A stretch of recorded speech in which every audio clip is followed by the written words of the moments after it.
No Café PT de hoje a gente fala sobre os próximos passos do Plano Nacional de Cultura no Congresso Nacional. O texto enviado pelo presidente Lula inaugura um novo ciclo de políticas culturais no país, mas depende agora da tramitação na Câmara para avançar. Para entender o que está em jogo, os desafios, as disputas e o trabalho que vem sendo feito no parlamento, vamos conversar com a deputada federal Denise Pessoa, do PT do Rio Grande do Sul, que tem atuado diretamente nas discussões do plano, participado de audiências e acompanhado de perto os desdobramentos da Comissão de Cultura. Deputada Denise Pessoa, muito obrigado pela sua presença, por ter aceitado aí o nosso convite de poder participar com a gente, mesmo que de forma virtual aqui no Café PT. Como vai a senhora? Olá, tudo ótimo. Deputada, vamos falar então sobre o Plano Nacional de Cultura, né, que agora está no Congresso Nacional e inclusive a senhora solicitou e conduziu aí eventos, inclusive nessa semana, né, no Congresso Nacional, na Câmara, para debater o Plano Nacional de Cultura com artistas, gestores, sociedade civil, inclusive teve a participação da ministra da Cultura, Margarete Menezes, né? Como que esses debates, deputados, eles ajudam realmente a moldar, né, o texto final do plano antes da votação no Congresso?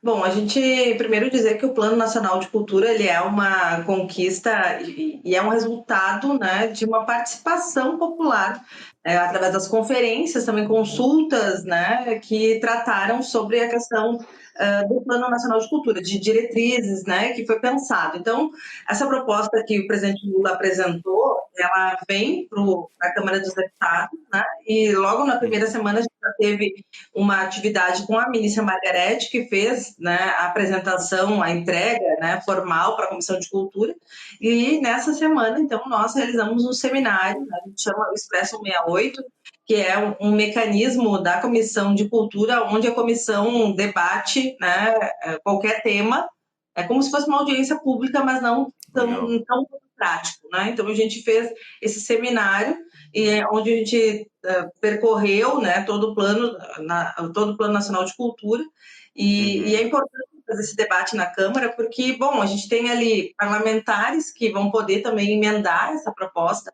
a gente pode melhorar, aperfeiçoar, refinar a proposta, porque também representamos, né, setores da sociedade, né? Regiões da sociedade, né?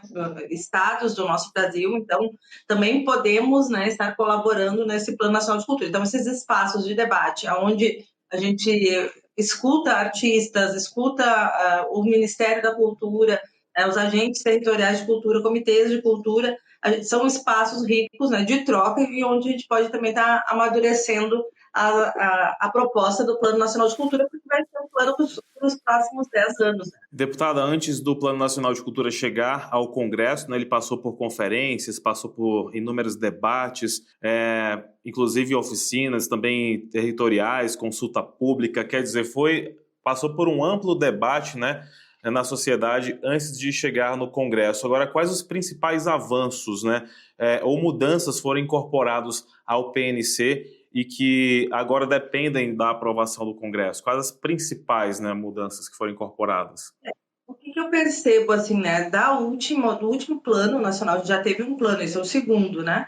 Do último plano, eu vejo que ficou mais forte a ideia de que a cultura, ela é um direito, né? Eu acho que isso fica mais forte nesse Plano Nacional de Cultura, porque ele avança na concepção, inclusive, de um direito social que serve para reduzir desigualdades no Brasil.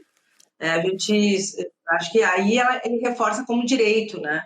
Porque é um direito para todos, independente do gênero, da raça, né? De onde né, você mora. Então, é um direito social. Eu acho que quando ele fala de reduzir as desigualdades, ele fala dessa democratização, desse Brasil profundo, desse Brasil que é tão diverso e tão rico culturalmente, né? Em termos práticos, deputada, quais eixos assim, a senhora considera mais importantes para a cultura durante esses próximos 10 anos, né? Porque o PNC ele prevê 2025 até 2035, né? Bom, eu sou uma deputada do Rio Grande do Sul, né? Então, eu já, primeiro eixo que eu vou trazer é o eixo 7, né, que ele fala cultura, bem viver e ação climática. Infelizmente, esse eixo ação climática não aparecia antes no plano de cultura e agora ele vem, né? E infelizmente é algo que veio para ficar. A gente tem as mudanças climáticas, que no Rio Grande do Sul a gente teve a experiência, né, das enchentes no ano passado, e essas enchentes elas também acabaram prejudicando tanto os artistas como também espaços, né, culturais. A gente teve museus que sofreram enchentes, né, pelas enchentes, bibliotecas, né, então, prédios históricos. Então, a gente teve o setor cultural bastante atacado, né, pela questão da mudança climática e que, infelizmente, como eu disse, é algo que a gente vai ter que ter nos próximos 10 anos, a gente vai ter que considerar isso no nosso Plano Nacional de Cultura. Além disso, acho que a questão da cultura digital e os direitos digitais, né, frente a esse avanço da inteligência artificial, também é um tema atual e necessário que seja debatido e avançado para os próximos 10 anos. A gente está debatendo também na Câmara dos Deputados a regulamentação da IA, né, da inteligência artificial, a questão dos direitos autorais, os direitos conexos, de como proteger a nossa produção, porque se a gente não tiver o regramento, a gente vai perder, vai desvalorizar, vai desmotivar, inclusive, produções novas, né? Seja de livros, de músicas, né? Se a gente não valorizar e não garantir os direitos de quem produz, a gente vai ter um retrocesso, né? Uma desvalorização da nossa cultura, que é um produto, é um ativo extremamente importante para o Brasil. Com certeza, deputada. A cultura ela passou, né, durante os últimos governos, né? Passou por um processo de desconstrução, falta de orçamento e, enfim, a gente acompanhou tudo que a cultura sofreu, né, anteriormente ao governo do presidente Lula. O PNC, ele previne essa desconstrução em eventuais outros governos também, deputada, daqui para frente, há esse cuidado realmente para evitar uma desconstrução da cultura? Esse plano, ele dá diretrizes para as políticas culturais no Brasil, né? Então, independente do governo, né, ele se torna uma política de Estado. Obviamente que depende da gestão e do compromisso do gestor se vai implementar ou não, né? Por isso também a gente precisa avançar nos mecanismos de fiscalização, de acompanhamento, né? Os conselhos, as conferências. A gente tem hoje estados brasileiros que ainda não têm conselho de cultura, tem muitos municípios, e não falo de municípios pequenos, tem municípios grandes que não têm conselho de cultura. Então a gente precisa, claro, melhorar os instrumentos de fiscalização e de acompanhamento. Veja que o nosso plano anterior, ele tinha vigência de 2010 a 2020, né? E foi prorrogado até 2024. Até porque 2020 a gente estava sob um outro governo, um governo que atacou a cultura, né? E ali o pessoal ligado à cultura, aos conselhos, né, foram que não quiseram fazer um novo plano naquele período. Porque que plano seria resultado daquele período, né? Se a gente já não tinha mais Ministério da Cultura, a gente já tinha precarizado tudo que dava. Então, foi também um movimento aí por parte do setor cultural de não fazer o plano. Então, foi prorrogado até 2024 e agora a gente está apresentando o novo. Então, ele vai nortear, inclusive, políticas municipais e estaduais, né? Ele traz diretrizes, mas, claro, que aí também precisa o nosso povo brasileiro eleger, né, quem tem compromisso com a cultura de fato, né, para a gente conseguir avançar nesse Plano Nacional de Cultura. E o ano que vem está chegando, o ano eleitoral, né? É preciso realmente as pessoas terem essa preocupação em quem vão votar, né? Seja no parlamento também, para a presidência da República. E, deputada, vamos falar um pouquinho sobre a questão das despesas, né? É importante deixar claro, na verdade, que o Plano Nacional de Cultura ele não cria novas despesas, né? Nem novas fontes de financiamento. O que ele vai fazer, na verdade, é organizar, orientar e também dar diretrizes para esses mecanismos que já existem no Sistema Nacional de Cultura. Aí, deputada, diante de tanta desinformação aí sobre supostos gastos extras, que com certeza várias pessoas já estão falando sobre isso, né, oposição, é importante realmente reforçar que o PNC ele não veio para gerar custos adicionais, né, deputado? Exatamente, né? O Plano Nacional de Cultura ele não cria novos financiamentos, né? Ele Uhum, orienta o uso do que já existe. Então, quando ele fala, ele já o Plano Nacional de Cultura, na verdade, a política Aldir Blanc, se a gente olhar, ela já é uma política que ela já é capilarizada, né? Ela está em todos os municípios do Brasil, ela está em todos os estados brasileiros, então ela já distribui os recursos, né?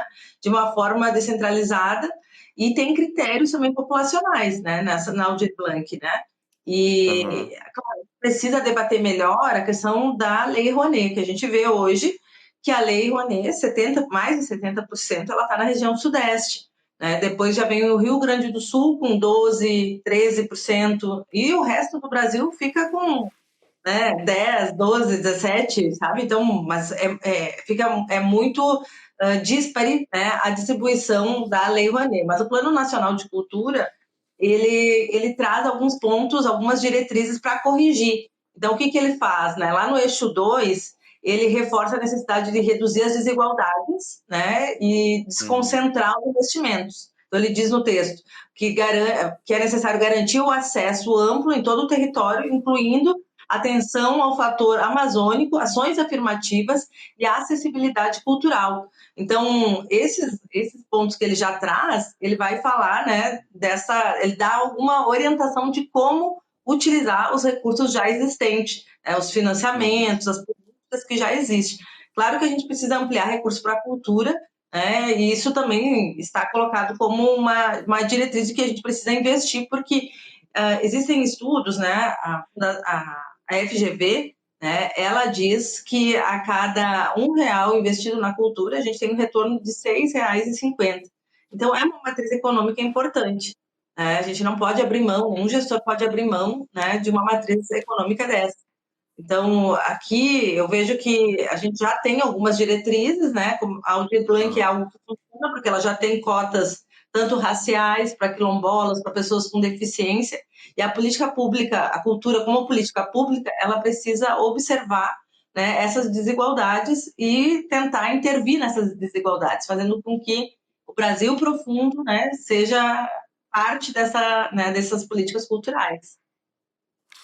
E há quem seja contra essas diretrizes aí do PNC, deputada? A senhora tem visto aí resistência, pressão na Câmara Federal? Por enquanto, a gente até não tem visto, né? Mas a gente Uhum. sabe que sempre o setor da cultura tem pessoas que são críticas, né? Porque quando a gente tem alguns mandatos, né, que são autoritários, que não querem que a população tenha consciência, a cultura ela gera consciência, né? E de uma forma leve, de uma forma descontraída. E eu sempre digo que quem tem consciência, a consciência não tem ré, né? Uma vez que tu adquire consciência, né? Tu já avançou e tu não tem como voltar atrás. E tem pessoas, alguns gestores que são contrários, né, à cultura e quando estão no governo precarizam, né, e destroem e atacam a cultura. Então, obviamente, a gente tem todas essas manifestações da Câmara dos Deputados e certamente eles se manifestarão no momento oportuno, né? Nesse momento, a gente ainda está com um projeto na mesa diretora com o presidente da Câmara, que ainda, né, não encaminhou para as comissões. E a bancada petista certamente está atenta, né, a essa possível resistência, inclusive se houver a necessidade também, né, de interferir em relação a isso, de entrar nesse debate também. E como é que é possível, deputada, a bancada do PT, né, resistir também a tentativas de cortes ou censuras mesmo no texto durante o processo legislativo? De que forma que é possível realmente haver essas articulações para evitar que aconteçam esses cortes realmente?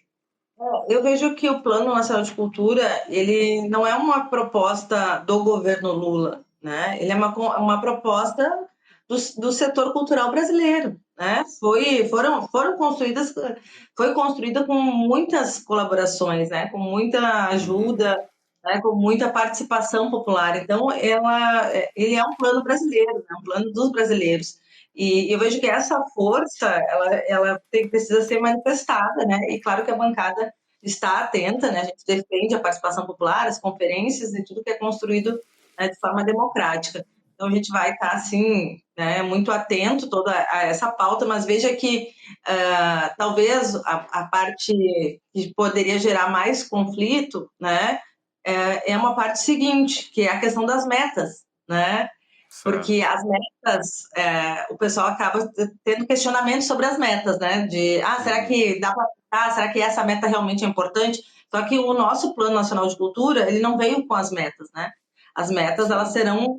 serão apresentadas, né, depois da aprovação, né, através de decreto do presidente Lula.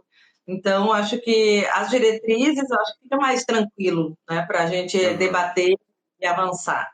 Mas, claro, quando a gente falar em soberania nacional, talvez também tenha quem ache que isso não é importante. Impressionantemente. E, deputada, para além, né, da aprovação no Congresso, o que a sociedade civil e os movimentos culturais eles precisam fazer para acompanhar e também garantir que o Plano Nacional de Cultura se transforme realmente em políticas reais nos municípios e também nos estados? Bom, eu acho que a gente precisa. Eu falava, né, da questão da falta de conselhos de cultura, né? Eu acho que a sociedade Uhum. precisa estimular, né, para que a gente tenha os conselhos. Os conselhos são instrumentos importantes de participação, de representatividade da sociedade.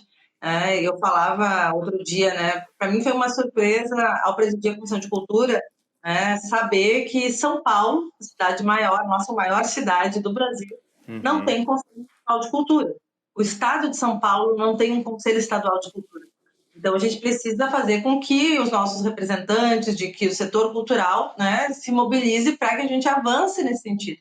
Porque é através do conselho que a gente vai ter voz, né, da sociedade civil institucionalizada, com poder, né, de voz, né, e às vezes até de voto, né, depende dos governos, né, mas a gente precisa, acho que, organizar toda essa estrutura de participação popular, né? Participar dos debates que vão ser realizados, né? Como eu disse, a gente vai aprovar o Plano Nacional de Cultura, depois a gente vai ter que avançar para os planos municipais, para os planos estaduais, né? E aí é lá na base, cobrando, né, dos representantes para que a gente consiga avançar nesse debate, né? Acho que a gente ter um Plano Nacional de Cultura, ele nos garante uma política de Estado, né, e aí para 10 anos, uma organização, um planejamento para que, Uhum. independente, né, de quem estiver no ministério, de quem estiver no setor da cultura, a gente consiga ter um norte para onde a gente vai, para onde a gente vai trabalhar, por onde nós vamos caminhar.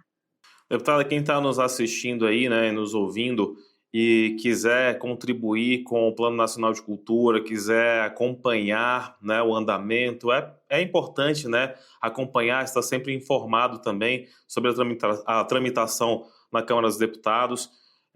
Mas como que essas pessoas, elas que estiverem interessadas realmente em participar, né, e contribuir de alguma forma, ainda dá tempo, deputada? É possível receber essas Claro. contribuições de alguma forma?